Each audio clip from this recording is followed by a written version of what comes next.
Kaya nabago na ang ugali ng tao dahil nagkapera na, hindi ako naniniwala ron. Ang totoo niyan, sadyang pinapalabas lang ng pera kung ano yung tunay na ikaw at ano yung tunay na ako. Kumbaga nag-i-extract ng totoong tayo.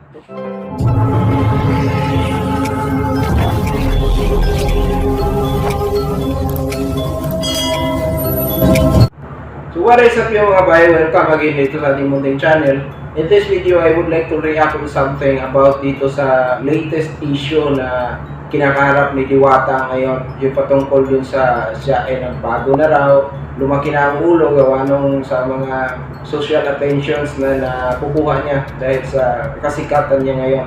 At saka itong issue na kapag small YouTuber yung nagpupunta sa kanya sa tindahan niya at nanghihingi ng kanyang personal attention, hindi niya ito bibigyan ng pansin at tinatarayan pa kung minsan Pero kapag malalaki naman ang mga YouTuber na nagpupunta sa kanya, lalo na kapag nagbibigay ng malaking halaga ng regalo, iba ang treatment niya doon sa mga small YouTuber at saka yung sa mga malalaking YouTuber. Kaya yun ang dahilan kung bakit nasasabi ng marami na si Diwata raw ay binago na ng pera. Na nagbago na talaga, lumaki ang ulo, something na gano'n. Pero on the other side kasi, dahil kapag busy ka sa ginagawa mo, tapos mayroong sisingit na kung ano-ano, magpapapicture, something na gano'n. Kaya dun sa part na yun, naiintindihan ko si Diwata na hindi rin madaling i-manage, lalo na kapag as much as possible kasi ayaw kong humusga na hindi ko talaga nalalaman totally yung buong pangyayari. Kumbaga, sino ba tayo para mag-judge? Pero sa akin, I completely disagree na hindi ganon. Actually, hindi lang ito specifically para kay Diwata sa sitwasyon ni Diwata, kundi para sa ating lahat. Hindi ako naniniwala na kaya tayong baguhin ng pera.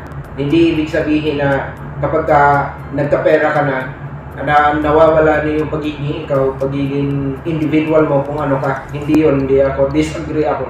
Para sa akin, hindi tayo mababago ng pera. Kumaga, halimbawa ganito, hindi ka naman ganyan nung walang-wala ka pa. Ngayong nagkapera ka na, lumabas na yung totoong ikaw. So, ibig sabihin, nasa loob na natin yun, nasa sa atin na yun, pinapalabas lang ng pera. Hindi ibig sabihin na binago tayo ng pera, kundi yung pera ang nagpapalabas, kumbaga nag-i-extract ng totoong tayo, totoong ikaw. Hindi yun specific para kay Diwata, na banggit ko lang gawa ng medyo similar eh. Nasa sa atin na yun, sa loob-loob natin. Naipalabas lang gawa nung nagkaroon na tayo ng pera. Kaya kung ikaw ay sa loob-loob mo, genuine na ikaw ay matulungin, mabait at magpagkawang gawa, pag nagkaroon ka ng pera, ay yun ang lalabas na totoo at tunay na ikaw. Ay kapag ikaw naman ay madamot, mayabang, o kaya mapangapi sa kapwa, kapag ikaw ay nagkaroon na at yumaman, lalabas yung totoong ikaw, ano yung tunay na ikaw within.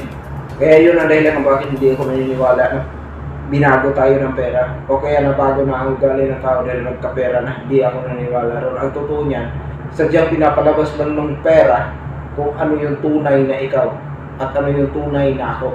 Eh ngayon, hindi pa lumabas yung tunay na ako dahil wala pa akong pera. Baka pagdating ng araw, lalabas yung tunay na ako talaga. Hindi ko masabing alin ako doon ba ako sa mayabang o doon ba sa mapagkawagawa. Time can tell. Pagdating ng panahon na yun, yun na magsasabi kung ano ba talaga ang tunay na kulay ng tao. Alright mga bay, thank you so much for watching. See you on the next one.